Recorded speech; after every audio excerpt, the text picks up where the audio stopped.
যেখানে এত আলেম ওলামা হাফেজ কুররা উপস্থিত আছেন সেখানে কিছু কথা বলা এটা আমার জন্য এক প্রকার বেশ কঠিন ব্যাপার। আমি তাছাড়া আমার উস্তাদ হুজুর এখানে আছেন, আসলে শিক্ষকদের সামনে ছাত্রদের কথা বলা খুব কঠিন।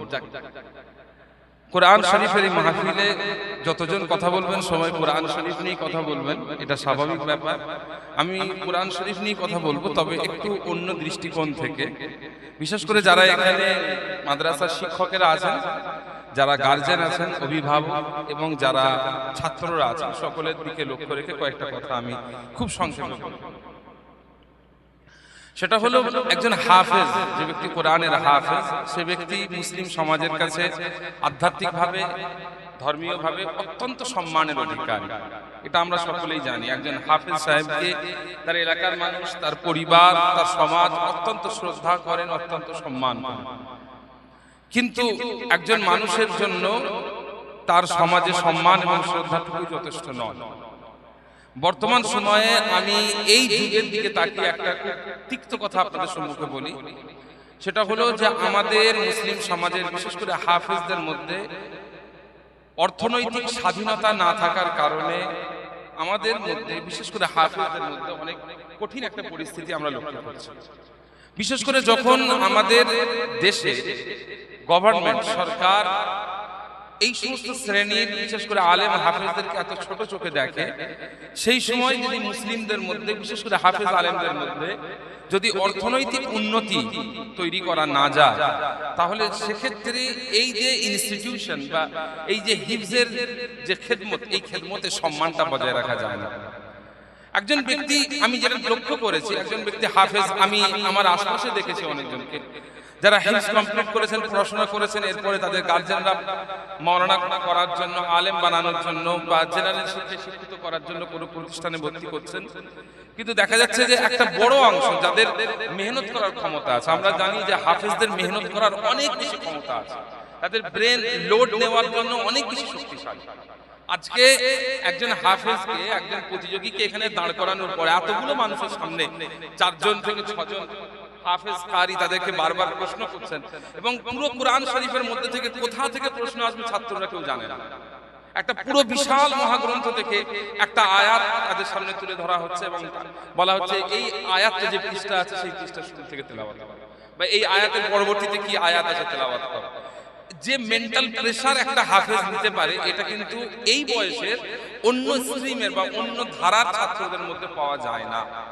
কিন্তু তারপরেও আমাদের হাফেজ ছাত্ররা অন্য জায়গাতে, অন্য পড়াশোনার ক্ষেত্রে ব্যর্থ হচ্ছে কেন, এটা আমাদের অত্যন্ত বেশি চিন্তার ব্যাপার। আমার কাছে মনে হয়েছে যেটা সব থেকে বড় জিনিস, সেটা হলো যে আমাদের মধ্যে একটা শ্রেণীর গার্জেনদের একটা বড় এখানে অবহেলা আছে। সেটা হলো যে আমার ছেলে যত বয়সে বড় হোক না কেন, সে 16 বছর, 17 বছর, 18 বছর, 20 বছর, 21 বছর বয়স হোক না কেন, আমি বড় বয়স পর্যন্ত তাকে হাফেজ করবো, তাকে জোর দেবো না যে তাড়াতাড়ি হিফজ কমপ্লিট করে অন্য লাইনে যেতে হবে। আমি সংক্ষেপে আমার নিজের বাস্তব অভিজ্ঞতা থেকে একটা কথা বলি। আমার নিজের কাছে একটা ছেলে থাকে, সেই ছেলেটা হাফেজ এবং সে মাদ্রাসাতে পড়াশোনা করে। আমার কাছে থাকে বলতে আমার কাজ করে বা আমার খেদমত করে তা নয়, জাস্ট আমি একটা তাকে রুম দিয়েছি থাকার জন্য। সে হঠাৎ করে আমাকে কয়েকদিন আগে বলছে যে ভাইজান, আমার বয়স তো 21 বছর হয়ে গেল, আমার আব্বা চাষবাস করে, আর কিছুদিনের পরে রিটায়ার করবে, সেই সময় আমার চলবে কি করে? সেই জন্য আমার মনে হচ্ছে যে পড়াশোনা ছেড়ে দিয়ে আমি এবারে একটা কাজ কামে লাইনে যাই। তো এইরকম একটা অবস্থা যখন তৈরি হচ্ছে আমাদের সমাজে, বিশেষ করে হাফেজদের মধ্যে, এটা আমার কাছে খুব কঠিন একটা জায়গা বলে মনে হচ্ছে। এক্ষেত্রে আমার যেটা মনে হয়েছে সব থেকে প্রথম যেটা জরুরি, সেটা হলো যে প্রত্যেকটা গার্জেন, প্রত্যেকটা শিক্ষক এবং এই হিফজের সঙ্গে সম্পৃক্ত যত মানুষ আছে, সবার একটা বিষয় অত্যন্ত জোর দেওয়া উচিত যে আমাদের এই ছাত্রকে একটা নির্ধারিত বয়সের মধ্যে হিফজ কমপ্লিট করাতে হবে, কোনোভাবে যেন সেই বয়সটা সে টপকে না যায়। এটা অত্যন্ত জরুরি একটা বিষয়। দ্বিতীয় বিষয় হচ্ছে যে আমাদের হাফেজ ছাত্রদের কাছে আমাদের সমাজে যে সমস্ত উপার্জনের জায়গাগুলো আছে, যে সমস্ত প্রফেশনগুলো আছে, সেই প্রফেশনগুলোর পরিচয় আমাদের ছাত্রদের সঙ্গে করানো দরকার। আমাদের সমাজে একটা কথা বারবার বলা হয় যে একজন হাফেজ কেন ডাক্তার হবে না, একজন হাফেজ কেন ইঞ্জিনিয়ার হবে না। আমার উস্তাদ আমাকে একদিন বলেছিলেন যে একটা ইঞ্জিনিয়ারিং কলেজে পড়া ছাত্র সে কোনোদিন ডাক্তার হয় না, বা একটা মেডিকেল কলেজের ছাত্র সে কোনোদিন ইঞ্জিনিয়ার হয় না। এটা অতি বাস্তব কথা। একটা হিফজের ছাত্র যে সবাই ডাক্তার হতে পারবে এর কোনো গ্যারান্টি নেই, বা একজন হিফজের ছাত্র সবাই ইঞ্জিনিয়ার হবে এরও কোনো গ্যারান্টি নেই। কিন্তু একটা হিফজের ছাত্র সে সাংবাদিক হতে পারে, একজন হিফজের ছাত্র সে একজন লেখক হতে পারে, একজন হিফজের ছাত্র সে আরবি থেকে বাংলা, আরবি থেকে ইংরেজি অনুবাদক হতে পারে, এবং এইগুলোর মাধ্যমেও বহু ভালোভাবে তারা অর্থনৈতিক স্বাধীনতা অর্জন করতে পারে, এটা সম্ভব। তো সেই জন্য আমার আজকে সংক্ষিপ্ত আপনাদের কাছে যে বার্তা, সেই বার্তা হলো যে আমাদের হিফজের ছাত্রদেরকে কিভাবে আরো বেশি অর্থনৈতিকভাবে স্বাধীন করা যায় সেই চেষ্টা আমাদের মধ্যে তৈরি করাটা খুব বেশি প্রয়োজন হয়ে পড়েছে, এটা আমার দৃঢ় বিশ্বাস।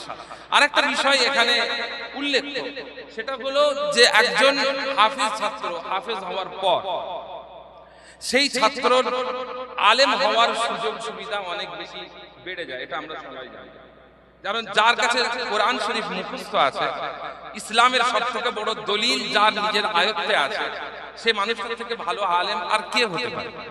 কিন্তু তারপরেও আমরা দেখতে পাই যে আমাদের পশ্চিমবঙ্গের একটা বড় অংশ যারা হাফেজ তারা আলেম হওয়ার ক্ষেত্রে ফেল করেছে।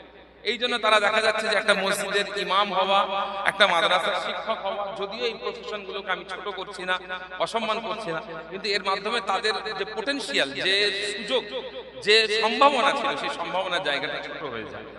এটার জন্য আমার মনে হয়েছে যে একজন হাফেজ ছাত্র যাতে ভালো আলেম হয়, সেই জন্য আমাদের গার্জেনদের, শিক্ষকদের এবং ছাত্রদের নিজেদের এই ব্যাপারে অনেক বেশি জোর দেওয়াটা প্রয়োজন, এটা আমার বিশ্বাস।